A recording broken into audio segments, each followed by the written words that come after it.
이 새벽에 오신 여러분을 주님의 이름으로 환영합니다. 세 번째 사순절 주간을 이제 보내려고 합니다. 또 이 주간에도 하나님의 은혜와 평강이 넘치기를 주님의 이름으로 축원드립니다.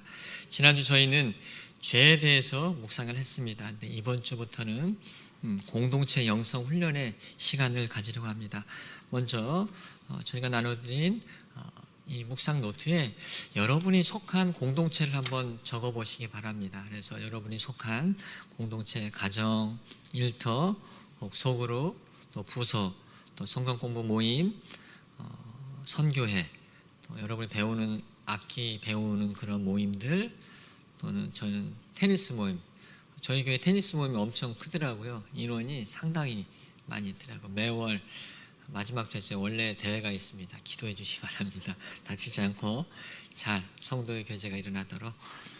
그리고 나라를 위해서 또 전 인류를 위해서 이렇게 기도의 지경이 넓혀지는 기도의 영성 훈련을 하도록 하겠습니다. 공동체는 하나님이 주신 소중한 선물과 같습니다. 건강한 공동체 안에서 우리 자신이 굉장한 많은 유익을 얻을 수 있기 때문에 그렇습니다. 따라서 내 자신의 평안도 중요하지만 내가 속한 공동체가 평안할 때에 우리 역시도 하나님의 은혜를 누려갈 줄 믿습니다. 또한 공동체에 주신 사명을 감당할 때, 그 공동체가 생긴 목적과 사명이 사라질 때 공동체는 세상과 같은 길을 가기 때문에 그렇습니다. 이 영성훈련은 사랑 실천의 가장 기초적이며 강력한 도구입니다. 그리스도인의 사랑 실천은 하나님 나라 일, 가난한 자, 억압된 자, 소외된 자를 위해서 끊임없이 기도하는 것이 우리의 일인 줄 믿습니다. 이번 한 주간 여러분의 기도를 통해 여러분과 관계된 공동체가 그리스도의 빛을 선물 받는 시간이 되기를 바랍니다. 그래서 오늘부터는 설교를 마치고 중보기도 제목을 불러드리고 끝났는데 오늘부터는 불러드리고 한 2분 정도 함께 우리 온 공동체가 함께 중보하는 시간을 갖도록 하겠습니다.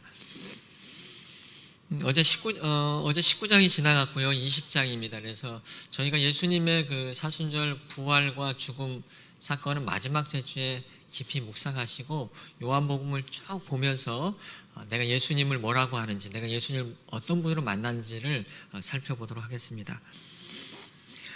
개인적으로 저는 한 2, 3년 전에 삶에서 새로움을 찾지 못하는 무미건조함을 좀 느꼈습니다. 왜 이렇게 삶에 생기가 없지? 건조하지? 그런 시간을 보냈습니다. 근데 그 시간이 생각보다 힘들었습니다. 그때에 노인과 바다라는 그 책을 좀 접할 수 있었는데, 그 노인과 바다에서도 그 노인이 바닷가를 향해서 끊임없이 낚시를 하러 갑니다. 잡히든 안 잡히든. 그래서 그 노인은 자신의 일상을 끊임없이 살아가는 모습을 보면서 참 외롭고 힘든 시간이겠다라는 마음에 공감을 얻는 시간이었습니다. 이처럼 새로운 무언가를 발견하지 못하는 삶은 쉬운 삶이 아닌 것 같습니다. 그 노인은 자신과 바다, 이 둘밖에 없는 삶 속에서 뭔가를 찾아가는 그 내용이 나옵니다. 삶에는 이처럼 일상과 새로움, 그 일탈이 있을 때에 우리는 굉장한 삶의 생기를 얻습니다. 어쩌면 부활을 알지 못하는 삶은 바로 무미건조한 의미 없는 여정이 될 것입니다. 그런데 예수님은 이렇게 일상의 무미건조한 우리에게 그냥 삶이 태어나서 죽음이라는 이 일상의 그 시간표 안에 부활이라는 새로운 일을 하고 계신 것을 기억하시기 바랍니다. 이 엄청난 새로운 일이 바로 빈 무덤의 사건입니다. 일반적으로 사람이 죽으면 절대 나올 수가 없습니다. 과거 저는 한 15년 된 시신을 이상하는 장례 예배를 드린 적이 있었습니다. 이관 예배죠. 한 15년이 돼서 그런지 거의 뼈밖에 없더라고요. 좀 처음에는 무섭더라고요. 정말 해골을 보았습니다. 근데 무서웠는데, 무서운 게 아니라 당황스러웠습니다. 그런데 정말 움직이지 못하더라고요. 움직이지 못하는 거고 저희가 하나하나씩 이렇게 옮겨 걸 경험한 적이 있습니다. 이처럼 예수님이 죽음의 사건에서 모든 사람들은, 오늘 이제 마리아 역시도 그의 생각에 예수님은 죽어 계신다. 그런데 무덤이 비어 있다라는 이 사실에 굉장한 당황을 하게 됩니다. 마리아도 여전히 눈물로 예수님의 죽음을 슬퍼하고 있었습니다. 예수님을 여전히 선생님으로, 또 빈 무덤에서 나오신 예수님을 만나지 못하고 있었습니다. 그런데 예수님께서 드디어 16절에 나오셔서 마리아에게 개인적으로 말씀하고 있습니다. 16절 한번 읽어볼까요? 16절 시작. 예수께서 마리아야 하시거늘 마리아가 돌이켜 히브리 말로 라오니 하니 이는 선생님이라는 말이라. 그렇습니다. 예수님께서 나오셔 마리아야. 여러분 어떠실 것 같나요? 마리아야, 마리아야. 이 부름은 과거에 불렀던 마리아와 완전히 다릅니다. 그 전에 불렀던 마리아야, 가나 혼인잔치, 또 다른 여타 사건에 불렀던 그 예수님의 음성과는 다릅니다. 어떻게 다릅니까? 바로 부활하셔서 죽음을 이기신 주님이 하신 부름입니다. 저는 우리 신앙이 그냥 성경에 있었던 그 예수님의 부름이 아니라 부활하신, 죽음을 이기고 살아나신 예수님께서 여러분이 부르시는 소리를 듣기를 바랍니다. 그 부름을 들어야 합니다. 마리아는 이제 죽음에서 이기신 부활하신 예수님께서 주시는 소리를 듣고 있습니다. 그럼 이 소리는 어떻게 들을 수 있을까요? 바로 자신의 의지와 신념, 고정관념을 내려놓는 열린 마음이 있어야 다시 살아나신 예수님이 하시는 소리를 들을 수가 있습니다. 오늘 이 새벽에 여러분이 그 예수님의 말씀을, 소리를 듣기 바랍니다.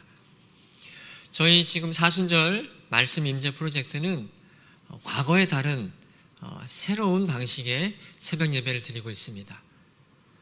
성경을 들려주는 형식으로 이렇게 새벽 예배를 진행하고 있습니다. 우리가 가졌던 그 일상의 루틴의 그런 틀을 나와서 새로운 방식으로 하나님의 음성을 듣고 있는 것을 기억하시기 바랍니다. 이 틀과 함께 우리가 해야 할 일이 있습니다. 무엇일까요? 바로 내 안에 있는, 죽은 사람은 무덤에 있어야 돼. 죽은 사람은 절대 무덤에 있지 않아. 예수님은 하늘에 계셔. 예수님은 나와 함께 계시는 분, 멀리 있는 분이야. 나는 죄인이라 예수님은 내 안에 있을 수 없어라는 이 내 안의 고정관념을 내려놓으시기 바랍니다. 예수님은 마리아에게 오신 것처럼 새벽마다 여러분 앞에서 갑부야, 또 여러분의 이름을 부르시는 것을 믿으시기 바랍니다. 우리가 왜 이렇게 새로운 도전을 하는 것입니까? 바로 우리에게 계시는 그 주님을 더 깊이 생생하게 만나기 위한 것인 것을 믿으시기 바랍니다. 정말 이런 주님의 소리가 듣고 싶지 않으신가요? 네. 그 은혜가 있길 바랍니다. 마리아야, 갑부야, 또 여러분의 이름을 이 새벽에 부르시는 것을 믿으시기 바랍니다. 예수님을 알아본 마리아는 이제 제자들에게 달려가서 얘기합니다. 자신이 인식의 틀을 변합니다. 무덤에서 예수님께서 나오셨어. 누가 돌을 옮긴 것이 아니라 예수님이 살아나셔서 우리에게 왔다라고 이야기합니다. 또 제자들도 그 이야기를 듣고 예수님이 하셨던 그 이야기가 드디어 들리기 시작합니다. 우리 예수님은 제자들에게 두 가지를 얘기합니다. 평화가 있기를 바란다. 저는 이거를 일상 속에 너의 평화를 주시는 것 같습니다. 그리고 일상 가운데 세상의 평안을 전하라. 두 번째, 성령을 받아라. 이 두 가지를 제자들에게 이야기하십니다. 저는 이 이야기를 어떻게 들었냐면 일상에 찾아와 우리에게 새로움을 주시는 성령의 음성을 들으라는 명령으로 들었습니다. 그리고 마지막 당부를 합니다. 29절을 한번 읽어보도록 하겠습니다. 29절 시작. 예수께서 이르시되 너는 나를 본고로 믿느냐? 보지 못하고 믿는 자들은 복되도다 하시니라. 그렇습니다. 약하고 부족하고 휘청거려도 포기하지 않고 하나님께 의탁하여 끊임없이 주님 앞에 나오는 것이 바로 요한복음의 믿음인 것을 기억하시기 바랍니다. 여러분이 포기하지 않고 일상 가운데 끊임없이 주님 앞에 나올 때 어느 때에 주님께서 그 음성을 들려주실 줄 믿습니다. 의심 많은 도마도 드디어 나의 주, 나의 하나님으로 고백합니다. 이번 프로젝트를 통해서 여러분이 그 예수님을 고백하기를 주님의 이름으로 축원드립니다. 노인과 바다에서 결국 노인은 엄청난 물고기를 잡습니다. 그런데 불행히도 그 잡았던 물고기를 상어떼에게 뜯기고 아무것도 없이 돌아갑니다. 그 노인은 절망합니다. 그리고 세상과 단절하려고 합니다. 그러나 어떤 소년의 대화를 통해 깨닫습니다. 내 삶이 내 자신과 바다, 고기 잡는 삶이 아니라 나와 더 대화할 사람들이 많이 있음을 깨닫게 됩니다. 여러분, 삶이 몸이 건조할 수가 있습니다. 인생이 생기가 사라질 때가 있습니다. 그때에 여러분과 대화하고 싶고 여러분에게 대화를 걸어오시는 예수님을 만나시길 바랍니다. 바로 그때가 예수님을 만나는 시기인 것을 기억하시기 바랍니다. 그 예수님을 만날 때 우리는 다시금 생기가 일어날 줄 믿습니다. 여러분의 삶에 성령을 받을 때에 놀라운 하나님의 은혜가 임할 줄 믿습니다. 31절을 제가 읽고 설교를 마치고자 합니다. 오직 이것을 기록함은 너희로 예수께서 하나님의 아들 그리스도이심을 믿게 하려 하며 또 너희로 믿고 그 이름을 힘입어 생명을 얻게 하려 함이니라. 아멘. 요한복음의 기록의 목적입니다. 예수님께서 저와 여러분을 부르신 목적입니다. 이 목적이 일어나길 바랍니다. 여러분의 공동체에 생명을 전하는 한 주간이 되기를 주님의 이름으로 축원드립니다.